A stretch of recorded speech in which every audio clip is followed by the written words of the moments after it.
What is going on, my fellow movie nerds and geeks alike? Now, if you're tuning into this, you've probably undoubtedly have seen A Quiet Place and A Quiet Place 2, which of course revolves around John Krasinski's character's family, dealing in a post-apocalyptic world where there are creatures, aliens, I think they're aliens or monsters, if you will, from space that are hunting human beings using sound. So they are killing all the humans on Earth and I guess eating them, and these two movies deal with his family in particular trying to survive in this new post-apocalyptic world. For PG-13 horror movies, I will say these are wildly entertaining and great. For John Krasinski to have directed them both, I was like, wow, man, he's pretty good.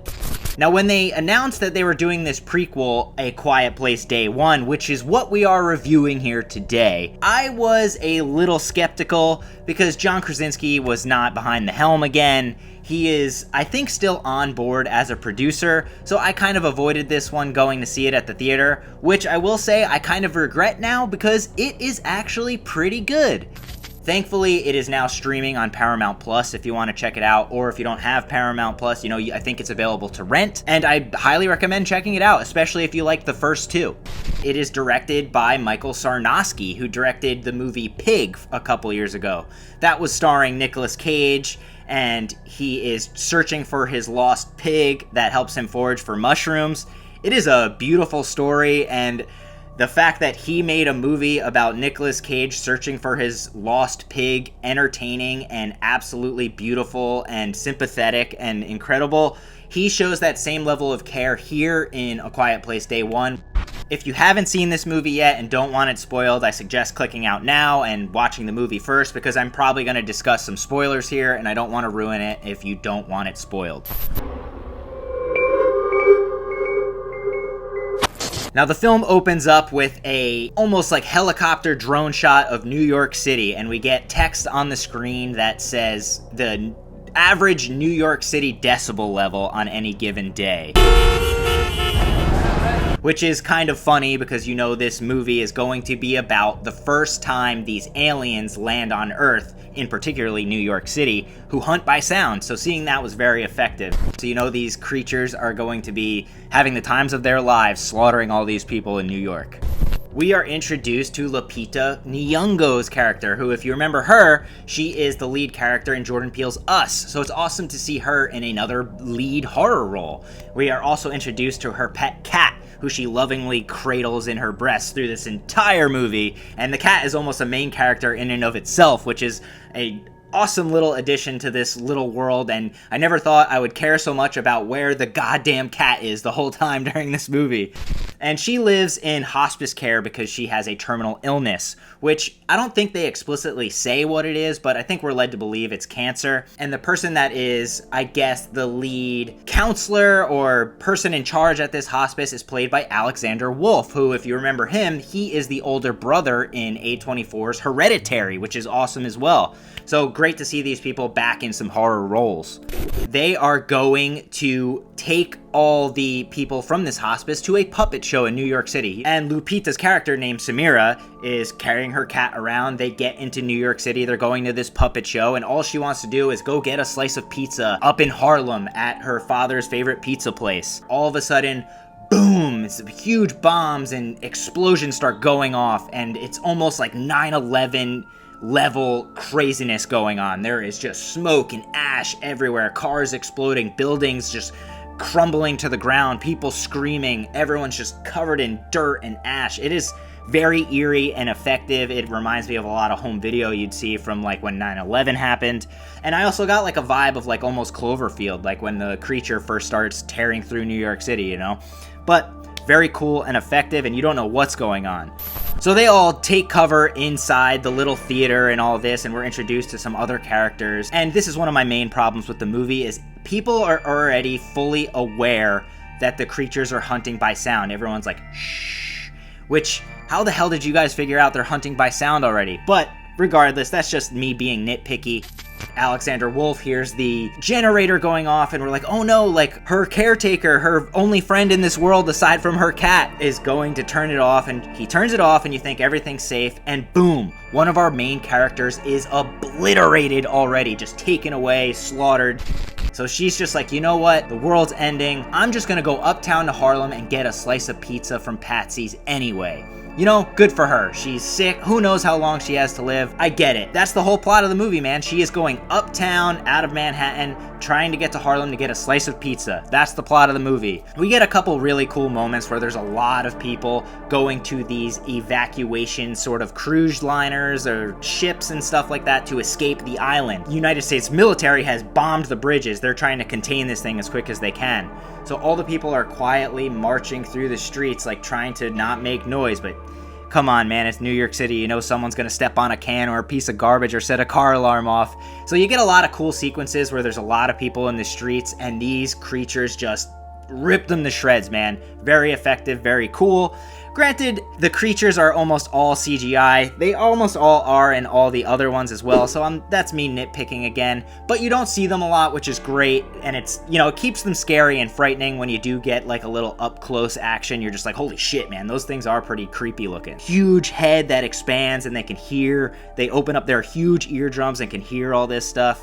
Along the way, she meets our other main character, who is Joseph Quinn, and you're no stranger to him. He plays Eddie the Rocker from Stranger Things Season 4. He is kind of a meek little, almost like sad boy who is just like floating out of the subway at one point, and he runs into Samira's character and is like following her around. So she's just like, ugh, go that way if you want to escape. But he's like, no, can I come with you to get pizza? So she lets him follow her around. And there's some great aspects that I think Sarnowski carried over from Pig here, where there's just genuine compassion and human interaction that like shows like even though the world is turning to shit and is just violently tearing people down, there is still love and sweetness and compassion in the world, especially between the friendship between these two total strangers that become friends along this walk. There's a moment where they go to Samira's apartment where she tells Joseph Quinn's character like, yeah, I was a famous published poet and my dad was a famous pianist, and they have like a great bonding moment there. There's a storm going outside, so anytime there's like a huge lightning burst, they just let out like a huge like ah, just to let out all that anguish and stuff, and it is a beautiful moment, and like who wouldn't do that, you know? There's like a couple really great sequences. They're trying to go through this like huge glass skyscraper and they're just making too much noise, and all the aliens just start flying down the glass and smashing through the windows, chasing after them. Very, very amazing, tense sequence with so much great character development. You know, you really care about these two. So like when they're in danger, you know, you really care about them. These movies are very tense because all you keep wanting to do is like tell these people like, just like that viral girl who's just like, but there's like that sequence, and then they run into the subway, which is another element that reminded me of Cloverfield with the little creatures in the subway. But the subway's all flooded in this one, and they have to almost like swim through the subway tunnels to try and get out. And this whole time, you're wondering like, holy shit, the cat, the fucking cat. What the fuck is the cat doing? Holy shit, protect the cat. Where the fuck is the cat? So like that adds a whole other element of like you caring about this damn cat, and you care about animals in these movies sometimes more than the human characters.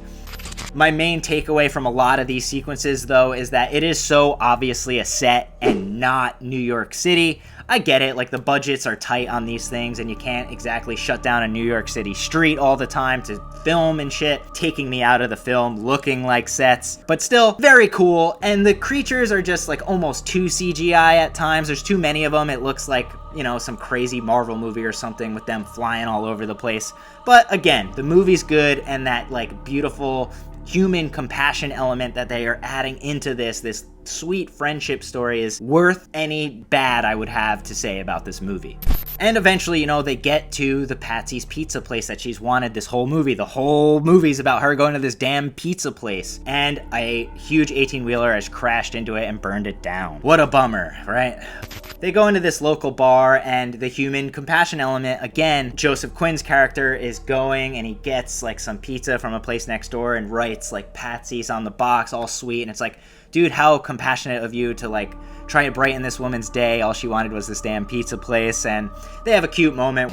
And then eventually they see the cruise liner with all the people on it, and they see all the aliens are like surrounding the shore. There's no way to get the hell out of there, and Samira sacrifices herself. Well, not exactly just yet. She grabs like a piece of metal and starts smashing car alarms and windows so the aliens can chase her, and Joseph Quinn's character with the cat is running towards the damn dock to jump into the water because for some reason these aliens can't swim towards the ship to safety. And Samira is left on New York Island, and she leaves him a little note in the jacket, and it says like, just take care of the damn cat, and thank you for showing me a moment of brightness in this dark world. It's beautiful.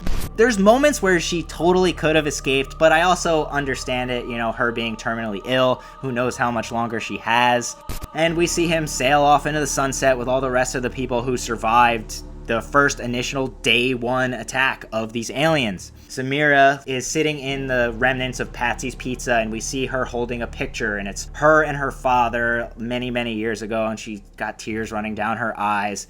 You know, at least she had that moment, that time to reflect on her life and all that. We see her walk down the street with headphones plugged into a boombox with her little iPod. And then, out of nowhere, there she goes. She unplugs the headphones and just lets that beautiful Feeling Good song by Nina Simone start blasting, and you're just like, holy shit, what's she doing? And all of a sudden in the background, the last thing we see before it goes to black is one of the aliens lands behind her. Kind of sad ending, but like I do like the bleak ending, even though she technically could have got away, man. But you know what? Overall, I couldn't believe how much I enjoyed this movie. I have now enjoyed all three of these films, and I'm kind of shocked that this one being a prequel, I'm not a huge fan of like origin story kind of things. And also in A Quiet Place 2, we already kind of get the origin story, at least with John Krasinski's family's arc. I guess this is showing like, you know, the day one of how it happened and unfolded in New York, which is a cool element. And the cat, man, what a great addition to this kind of story, because like, you know how animals are just kind of dumb. They don't know what's going on from fucking this or that. Talk about the most well-behaved cat in film history. I have to say, despite this being pretty good and very entertaining for a PG-13 horror thriller, my main gripes with it are, you know, the CGI aliens again. Not terrible, not great, at least we don't see them too much. The cat is a little distracting, but I did enjoy that kind of element of caring about this cat almost more than our main characters. But we don't learn anything new here. It's just kind of a rehash of everything we've already seen. We still don't know why they have landed on Earth, why they are killing people. The ending, although bleak, I thought was beautiful. And the only other complaint I would have is like the obvious set pieces. Like, you know, maybe shoot a couple more days in New York City if you could have. What a beautiful story about compassion and the human spirit. No matter how shitty this world is, these people found each other and, you know, made the best out of it, going to get this goddamn slice of pizza. So again, Sarnowski knocked it out of the park with Pig, and he did with this one, and I gotta say, I highly recommend, especially if you like the other movies, man. On Letterboxd, Vicky and I both gave it a 3.5, which, you know, right in the middle there, a little better than good. If they were rated R and there's a little bit more fucking blood and guts and like the creature design was a little bit better, I'd rate them a little higher. Still wildly entertaining for a PG-13 horror movie, and the acting in this is so great, like especially Lupita Nyong'o. Holy crap, she kills it. And that fucking cat. And I guess, you know, Joseph Quinn did a pretty good job as well, playing this like meek little sad boy who doesn't know what's going on. Awesome action, awesome tension, and awesome human compassion told through a monster movie. Thank you so much for always watching these silly review videos or any of our collection videos we always do. And remember, leave a comment down below if you want to share your thoughts on A Quiet Place Day 1. Let me know if you liked it. Let me know if you hated it. And until the next one, you guys, adios.